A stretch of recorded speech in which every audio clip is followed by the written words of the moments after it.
Hey, Emmett, how are you? Doing great. How you doing? Good, man. Thanks. Hey, it sounded like maybe you guys were going to have some scrimmage situations today. Can you kind of give us maybe the rundown of what today's practice was like and what you guys were able to look at? Actually, the last couple of days, last two practices, we had different situations where we had some scrimmaging going on. It's been, a lot of flying around, a lot of energy. Guys getting after each other, plenty physicality going on. Guys playing with grit.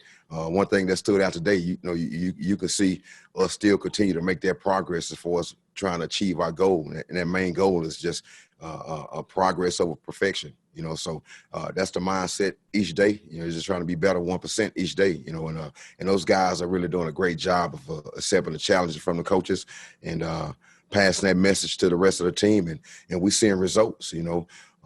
Iron sharp as iron is what we talked about today. Thursday, a different group got out there, another group, then that other group came out today and had a chip on the shoulder and responded the right way. That's what it's about. How do you try to gauge progress in these situations, and how do you feel about where you guys are as far as being on track this spring? Really just comprehending the curriculum that we're teaching as coach and staff and operating on your own with the coaches on the sideline. Yes, in the classroom, the coaches instructing, doing our fundamental sessions and doing certain sessions during the period. The coaches get a chance to instruct, but at some point the coaches got to step away, and see if the young men can pass the test. And one thing I saw today, there was excellent communication going on. Guys are relaying that message across the board. We put them in certain situations where it can be massive tempo and guys are responding. O-line doing a good job as far as getting set, finding the ball. Wideouts getting back on the line of scrimmage. Quarterbacks communicating quick as possible. Same thing on the defensive side. That message getting translated from the sideline to the field quick as possible, getting lined up and staying assignment driven at the same time in that hostile situation. So that's how we gauge that. We know how we setting the practice up. We want to see how those guys respond, and we definitely seeing progress. Are there any players or specific position groups that you've really been impressed with so far? Uh, I like what Coach Grimes is doing with the offensive line. I like how he getting those guys together. They playing. You see those guys. The bond is there. They playing for each other, and that's him just being an ex O lineman himself and having a lot of success playing that position. I think I tell Lee this all the time. I think he's one of the best offensive lineman coaches on the rise. I've seen some pretty good guys on this level, and he have that same trait because how you connect with those guys. And also those young defensive backs, they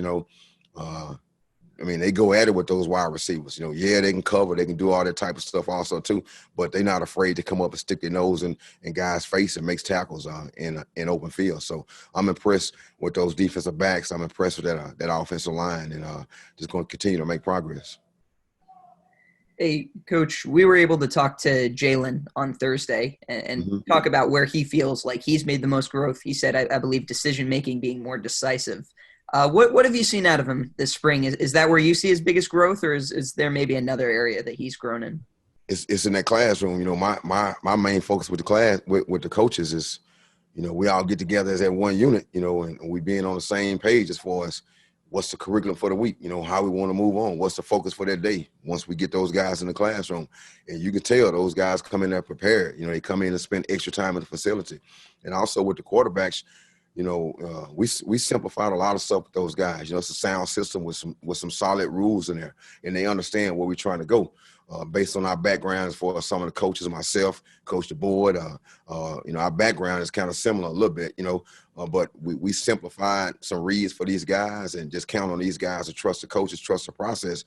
And you seeing those guys, if it's a right to left read, you seeing it, and they understand where that ball's supposed to go. If it's a left to right read and certain hots located anywhere else, they all know where they're supposed to go. So once I see that progress, then we kind of start adding some different stuff to it as far as, you have a right, you have your own toolbox to do whatever you want to do. You the head coach out on the football field, you the offensive coordinator. Your toolbox will allow you to do certain things. So I saw that today. Those guys are kind of checking out some stuff, putting us in a better situation. While that's kind of absorbing that information from the quarterbacks, and we was getting that stuff executed. That's what it's about. And then it can go, it can continue to grow and be unlimited to where we're trying to go. And then just specifically on him, it seems like his confidence is really still there, maybe even grown despite, obviously last year not totally going the way he would have wanted. What have you seen? Is that a natural thing for him? Is he just a confident guy that can walk into a room and kind of control it? Or is that something he's had to work on? Has he had some down moments? Well, you as the head coach, you have those position coaches. Those guys have two coaches in the room with them, and for the most part throughout the day, I get to sit with those coaches, and they know. I like to poke those quarterbacks a little bit. I call myself a little bit more of a pressure cooker type of coach. I like to put them in hostile situations. I like to, to be the bad guy out on the football field. Try to break their confidence, try to challenge them, try to get them out of rhythm. But I can tell some of those guys are blocking me out.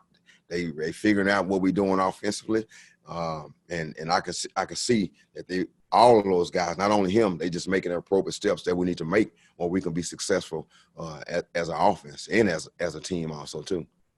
And last thing for me, I'm sure you've had a chance to sit down and talk to Travis Goff, your new AD, and what have your impressions of him been, and what have your early conversations been like? You want my true impressions of him? Sure. Clean cut, sharp, and crazy about the University of Kansas. That's my true impression. As soon as I saw him, the dude was sharp. I told him that too. He looked good in his suit, clean cut. Haircut, I'm all about that, so, but I can also tell you this too, he's very sharp and bright, and I like the approach he's taking, because if it was me, I would take the same approach, really, I'm doing that myself also too, but I can tell you, he's crazy about the University of Kansas, so it's great to have a Jayhawk back at home. Hey, Coach Jones, how you doing? Doing great. How you doing?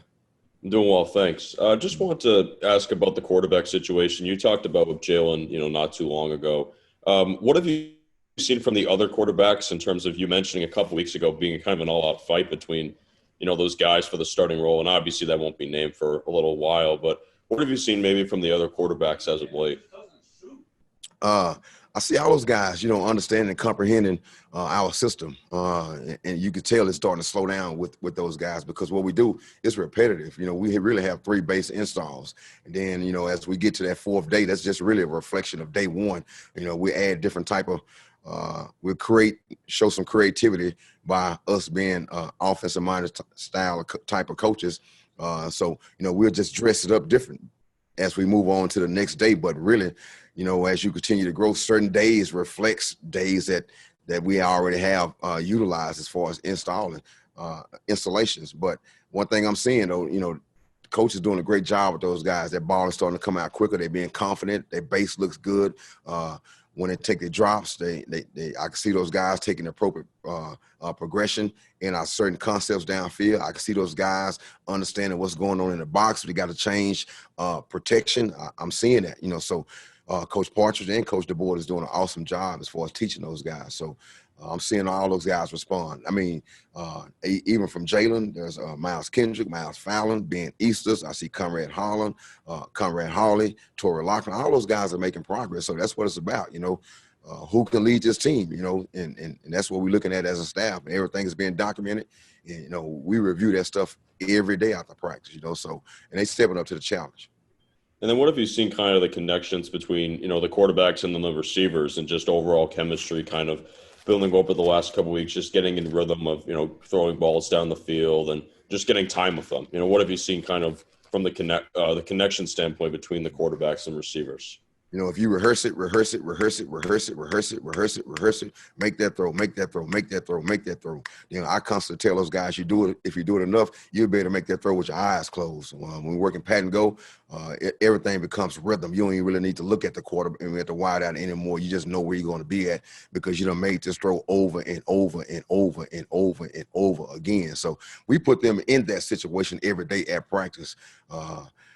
That's on us as far as to get those guys on the same page, and they'll do things on their own also too, as far as watching film on their own and getting a little extra work after practice. So day 1, the timing wasn't quite there, which we expected that as a staff, but now it looks night and day when it comes to just our simple throws, our simple concepts. It's just night and day. We work scramble drill. I mean, the objective is we don't want to see not one ball hit the ground.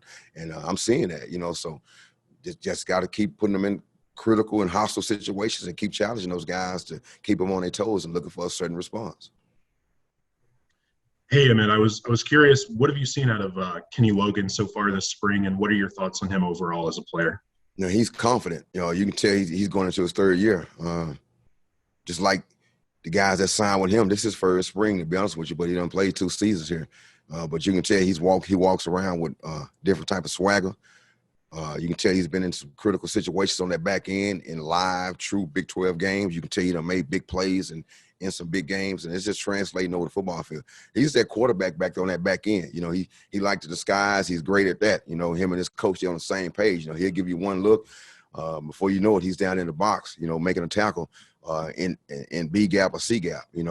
Great ball skills, man. He's doing a great job also too with those young guys.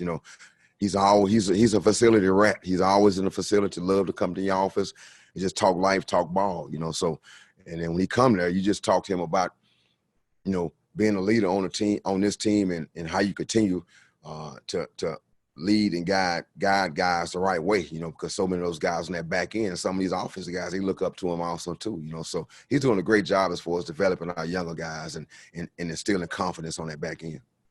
Yeah, and the last one for me, from your conversation or your conversations with Travis Goff, what has he told you about the next few weeks, or I guess the direction that he either wants you guys to go or he plans on taking the program over the next few weeks over the remaining time in spring?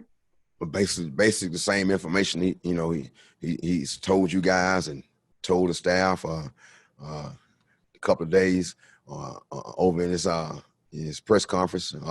It's the same message, so shoot, I just focus on this team. I just focus on these guys, these coaches. I just move forward one day at a time, so everything else will work itself out, so long as we take care of this facility, take care of these guys, it'll work itself out.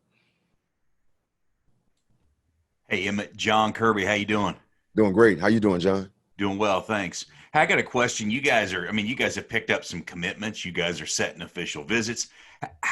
Obviously you guys have to be spending some time on recruiting, and I know you don't have a lot of recruiting staff there, so there's obviously been a lot of time. How are you guys managing that? Some people need all those guys in their room, some don't. We get out of it. That never stops. Matter of fact, when I leave out this office, out of this room right here, I'm getting on the phone. I'm getting on the phone with certain receivers. I'm getting on the phone with certain backers. That never stops. Yes, what they bring to the table in those offices back there, that information they give you, that's fine, but we have other ways of getting that information also too. We have some guys in place here on the staff that, part of their job is those assignments, is that role. So, we plan on at some point filling those spots, but right now, we get after that recruiting. That's number one objective with us as a coaching staff. That's the number one topic every day in our staff meeting, talking to these guys and that never stopped. The 22 guys and the 21 guys, and that never stopped, man. So that's just what we do. If that's in you, if you're a natural recruiter, you're natural with it. Yes, the information they give you is fine, but if that's just in your DNA as a coach, you know how to approach that with assistance or without assistance. Hey, Emmett, I want to ask you a little bit about Lawrence Arnold. Obviously, his season kind of got cut short last year. How healthy is he now compared to where he was at, and what have you seen out of him so far? Lawrence, man, getting taller, getting thicker, understanding the system. We're going to do some things with him to constantly create mismatches and take advantage of that long length. That guy, he can go up and get that ball. You can throw it up high, 7 foot, 7'2", make him go up and get it. You'll see him outside, you see him inside. One thing about Lawrence, he take pride in putting his nose in somebody's face when it comes to perimeter blocking, so he take pride in that. So we'll move him around at times and create some mismatches on the inside and on the outside. Hands, his skill set is out of sight, so he kind of reminds you of a longer Kwame Lassiter, different type of skill set. But what I meant by Kwame Lassiter is just being a student of the game, how you approach it on a day-to-day basis, so I like where he's at with his program, along with those other guys that came in with his class also too, so he's on course to be what we thought he could be once he got here, just taking it one day at a time and making sure he's on the same page with the system that we're installing. And then you mentioned your conversations with Travis Goff since he's been here. I'm just curious. I mean, do you have any expectations of maybe maintaining the status quo throughout the rest of spring, or do you have any maybe idea if an outside hire was made, would that come after spring, or would they possibly disrupt what you guys have going on? I'm just, my expectation is just to get this team ready to play ball, get this team ready for the fall. That's all I think about. Get ready for the fall, continue to make progress this spring, put on a good show in the spring game. Then we get back in the weight room with Ben, get our bodies right, finish the academics strong. Then we can focus on the summer and then constantly rehearse with those guys and let those leaders take over. Just constantly rehearse what we taught this past spring and continue to live in that weight room and do what we have to do in the classroom as far as our academics. And then before you know it, it's time for us to get back active again. As far as fall camp, then the season will be right here. So it's one day at a time. We know what the goal is. The goal is to be ready to play game one. That's all we focus on, 1-0 every day. That's the mindset.